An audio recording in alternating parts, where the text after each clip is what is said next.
ഇതിലും വലിയ അപകടം എന്താണ് ഈ നാട്ടിലേക്ക് ഇനി വരാനുള്ളത്? താമരശ്ശേരിയിൽ നിന്ന് മാതാവിന്റെ കഴുത്തറുത്ത മകന്റെ വാർത്തകൾ ഞെട്ടലോടെ കണ്ട ഒരു സമൂഹത്തിന്റെ മുമ്പിൽ സ്വന്തം വീട്ടിലെ പെൺകുട്ടികൾ ഈ മാഫിയയുടെ വലയിൽ അകപ്പെട്ടു പോയിരിക്കുന്നതിന്റെ ഞെട്ടിക്കുന്ന വാർത്തകൾ ഇവിടെ നിന്ന് കേൾക്കുമ്പോ ഇനിയും വലുതെന്തോ വരാൻ കാത്തിരിക്കുകയാണോ ഈ സർക്കാർ സംവിധാനങ്ങൾ? അതുകൊണ്ട് ഞങ്ങൾ കൃത്യമായി പറയുന്നു, ഈ കൂട്ടുകെട്ട് പൊളിക്കണം. ഇതിന്റെ വിതരണയുടെ ശൃംഖല പൊളിക്കണം.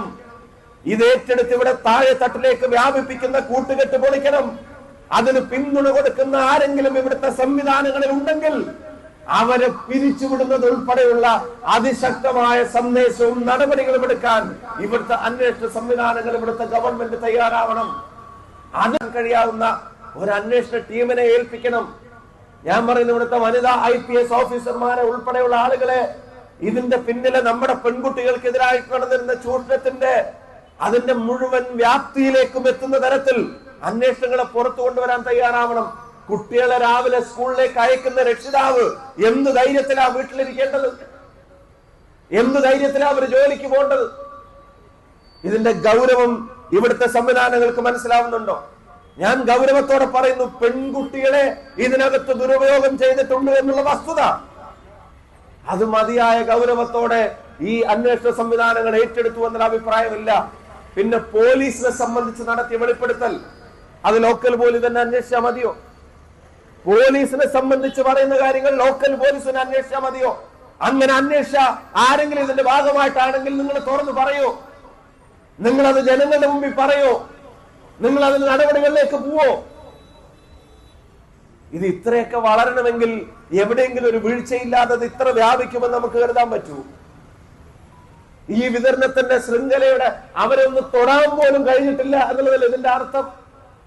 ലഹരിക്കെതിരെ ഇത്രയും വലിയ കൊട്ടിഘോഷിച്ച പ്രചരണങ്ങൾ നടക്കുമ്പോ, ബോധവൽക്കരണം നടക്കുമ്പോ നിരന്തരം ഇത് ഉപയോഗിച്ച് ഇപ്പോഴും ഈ ചുറ്റുവട്ടത്തെ കുട്ടികൾക്ക് കൂടെ വ്യാപിപ്പിക്കുന്ന നടപടി ഇവിടെ നടന്നുകൊണ്ടിരിക്കുകയായിരുന്നു എന്ന് പറയുമ്പോ ഇതിന്റെ എവിടെയും ഇവിടുത്തെ അന്വേഷണ സംവിധാനങ്ങൾ എത്തിയിട്ടില്ല എന്നതിന്റെ അർത്ഥം. നിങ്ങൾ ബാംഗ്ലൂരോ ബോംബെയിലോ ഡൽഹിയിലോ ഒരു വാർത്ത കേട്ടിട്ട് ഇവിടെ നടപടി എടുക്കാതിരുന്നതിനെ പറ്റിയല്ല. തൊട്ടപ്പുറത്ത് താമരശ്ശേരിയില് മാതാവിന്റെ കഴുത്തറുത്തിട്ട് മകൻ കൊന്നത് ഈ പറയുന്ന ലഹരിയുടെ ഉപയോഗം കൊണ്ടാണ് എന്ന് വാർത്തകൾ വന്ന ശേഷവും ഈ അജനാസിലേക്കും അയാളുടെ ഭാര്യ പോലുള്ള ക്രിമിനലുകളിലേക്കും ഇപ്പോഴും ഈ സാധനങ്ങൾ ഈ പറയുന്ന കാലയളവിലും വന്നുകൊണ്ടേയിരുന്നു. അവരത് ഉപയോഗിച്ചുകൊണ്ടേയിരുന്നു, അവരത് വിതരണം നടത്തിക്കൊണ്ടേയിരുന്നു. അത് ഉപയോഗിച്ച് നമ്മുടെ 10ഉം 15ഉം 16ഉം വയസ്സുള്ള പെൺകുട്ടികളെ ഈ വലയിൽ അകപ്പെടുത്തി പീഡിപ്പിക്കാനും കൂട്ടുനിന്നു എന്ന് പറയുമ്പോ എന്ത് നടപടി ലഹരിക്കെതിരെ എടുത്തു എന്നുള്ളതാണ് ഈ നാട്ടിലെ ജനങ്ങളുടെ മുമ്പിൽ നിങ്ങൾ പറഞ്ഞു വെക്കുന്നത്. അതുകൊണ്ട് പ്രിയമുള്ളവരെ, ഇത് ഒരു രാഷ്ട്രീയ പ്രശ്നമല്ല. ഇത് ഈ നാടിന്റെ നിലനിൽപ്പിന്റെ പ്രശ്നമാണ്. ഇത് ഈ നാടിന്റെ ഭാവിയുടെ പ്രശ്നമാണ്. ഇത് ഈ നാടിന്റെ ഭാവി തലമുറയുടെ പ്രശ്നമാണ്. ഇത് ഈ നാട്ടിലെ രക്ഷിതാക്കളുടെ സമാധാനത്തോടു കൂടിയുള്ള ഉറക്കത്തിന്റെ പ്രശ്നമാണ്. ഇത് ഈ നാടിന്റെ പെൺകുട്ടികളുടെ സുരക്ഷയുടെ പ്രശ്നമാണ്.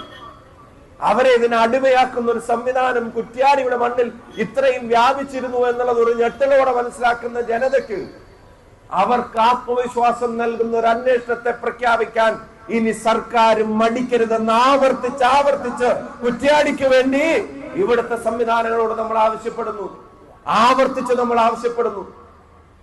ഇതില് ഫാൾസ് ഈഗോയുടെ പ്രശ്നമില്ല, ഒരു തരത്തിലെ ദുരഭിമാനത്തിന്റെ പ്രശ്നമല്ല, ലോക്കൽ പോലീസിനെ മോശമാക്കാനോ വേറെ ആരെങ്കിലും നന്നാക്കാനോ വേണ്ടിയിട്ടുമല്ല.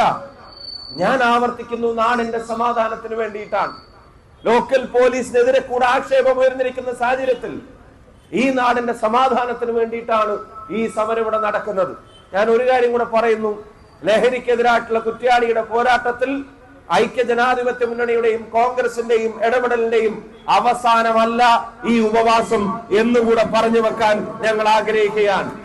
ഒരു എളിയ ജനപ്രതിനിധി എന്ന നിലക്ക് കൂടി പറയുന്നു, കുറ്റ്യാടിയുടെയും വടകരയുടെയും മണ്ണിൽ ലഹരിക്കെതിരായിട്ടുള്ള തുടർ പോരാട്ടങ്ങളുടെ ഭാഗമായി വടകരയ്ക്ക് വേണ്ടി പ്രത്യേകം നമ്മൾ എല്ലാവരും കൂടെ കൂടുതൽ ജനകീയമായ കർമ്മ പദ്ധതികളുമായി മുന്നോട്ട് പോകുമെന്നതുകൂടെ നമ്മുടെ സ്കൂളുകളും കോളേജുകളും കേന്ദ്രീകരിച്ച് MP എന്ന നിലയിൽ അതിനെതിരായിട്ടുള്ള ഒരു പോരാട്ടത്തിന്റെ കർമ്മ പദ്ധതി കൂടെ ഈ വടകര മണ്ഡലത്തിൽ നടപ്പിലാക്കും എന്നുകൂടെ സാന്ദർഭികമായിട്ട് സൂചിപ്പിക്കാൻ ഞങ്ങൾ ആഗ്രഹിക്കുന്നു.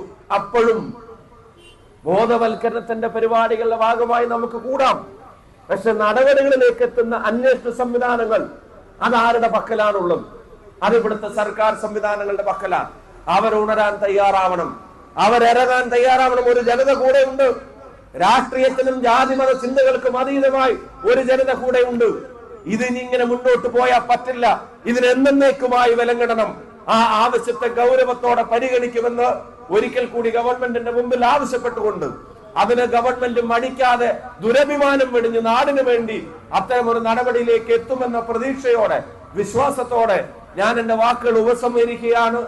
കഴിഞ്ഞ ദിവസം എല്ലാ സംഘടനകളുടെയും പ്രതിഷേധങ്ങൾ ഇവിടെ ഉണ്ടായി. ഐക്യ ജനാധിപത്യ മുന്നണിയുടെ പ്രതിഷേധം, ഇന്ത്യൻ നാഷണൽ കോൺഗ്രസിന്റെ ഉപവാസ സമരം, യൂത്ത് കോൺഗ്രസിന്റെ മാർച്ച് ഉൾപ്പെടെയുള്ള കാര്യങ്ങൾ ഉണ്ടായി. ഒന്നും ഇതിലെന്തെങ്കിലും ഇടപെടൽ നടത്തി എന്ന് വരുത്താനോ കാണിക്കാനോ വേണ്ടിയല്ല. ശാശ്വതമായ മോചനം ഈ മാഫിയയിൽ നിന്ന്, ഈ ഭീഷണിയിൽ നിന്ന് കുറ്റ്യാടിക്ക് വേണം. കുറ്റ്യാടി അറിയപ്പെടുന്നത് ഇത്തരം ക്രിമിനലുകളുടെ പേരിലല്ല. കുറ്റ്യാടി അറിയപ്പെടേണ്ടത് ഇതിന്റെ ഹബ്ബായിട്ടല്ല. കുറ്റ്യാടി അറിയപ്പെടുന്നത് വളർച്ചയുടെ പേരിലാവണം. കുറ്റ്യാടി അറിയപ്പെടേണ്ടത് ഇവിടുത്തെ യുവതയുടെ നേട്ടങ്ങളുടെ പേരിലാവണം. കുറ്റ്യാടി അറിയപ്പെടേണ്ടത് ഇതിന് പിഴുതെറിഞ്ഞ് നാടിന് മാതൃകയായ നടപടികൾ എടുത്തതിന്റെ പേരിലാവണം. അതിനിവിടുത്തെ അന്വേഷണ സംവിധാനങ്ങൾ മടിച്ചാൽ ഈ പന്തലിൽ നിന്ന് നാളെ തെരുവിലേക്ക് ഇറങ്ങാൻ മടിക്കില്ല എന്ന് ഗവൺമെന്റിനോട് പറഞ്ഞുകൊണ്ട് ഈ സമരസംഗമം ഉദ്ഘാടനം ചെയ്തതായി പ്രഖ്യാപിക്കുന്നു. നന്ദി, നമസ്കാരം. ജയ് ഹിന്ദ്, ജയ് കോൺഗ്രസ് പാർട്ടി, ജയ് UDF.